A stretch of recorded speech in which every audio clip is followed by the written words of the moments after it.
La quotidienne Écran Total en partenariat avec SAE. Aujourd'hui, nous recevons Bruno Bard. Il a deux casquettes, Bruno Bard. Il est responsable d'un service de presse et il a 11 films à s'occuper au Festival de Cannes. Et il est aussi directeur du Festival de Deauville. Donc on va parler journalisme et cinéma.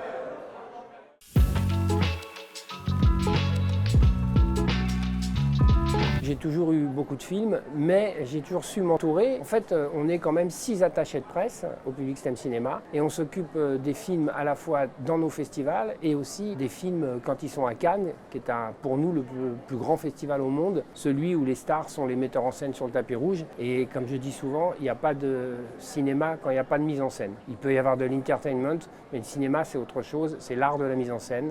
Et ici, la mise en scène est reine.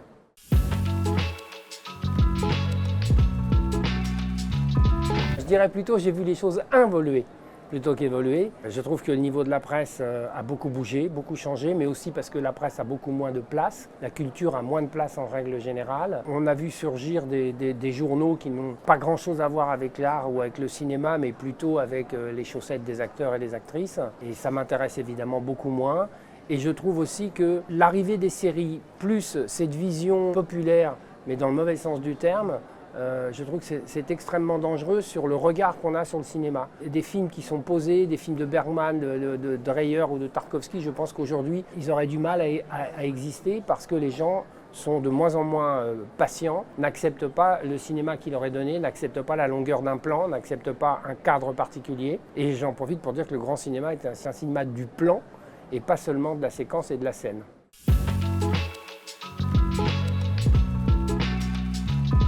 Évidemment, mon titre, mon rôle de directeur de festival, ça veut dire que je dirige artistiquement le festival, la sélection, le jury, les partenaires. Je fais beaucoup de rendez-vous ici à Cannes, parce que c'est le dernier rendez-vous avant Deauville qui est en septembre. Et surtout que cette année, on fête les 50 ans de Deauville et je vois des films américains en marché et je vois les films américains de Cannes. J'ai par exemple le Coppola, le Sean Baker.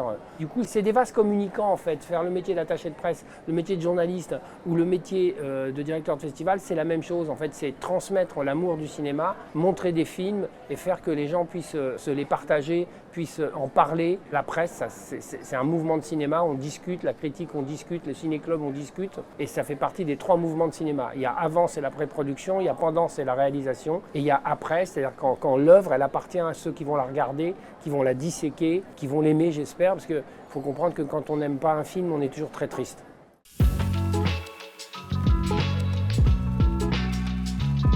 Le premier baromètre, c'est évidemment la sélection. Donc on commence à voir des films très intéressants. Je rappelle que la compétition fédère les enjeux à Deauville et que cette compétition est réservée aux indépendants. Mais le film de Coppola, par exemple, est un indépendant. Je ne le mettrai pas en compétition à Deauville parce qu'il a été ici. Mais je serais ravi de le montrer, comme je serais ravi de montrer le film de Sean Baker. Je pense que ce qui est important, c'est de montrer le meilleur du cinéma au public pour que le public accepte cette exigence artistique que sont les films. Moi, j'aime bien cette devise de l'élitisme pour tous plutôt que de la médiocrité pour chacun.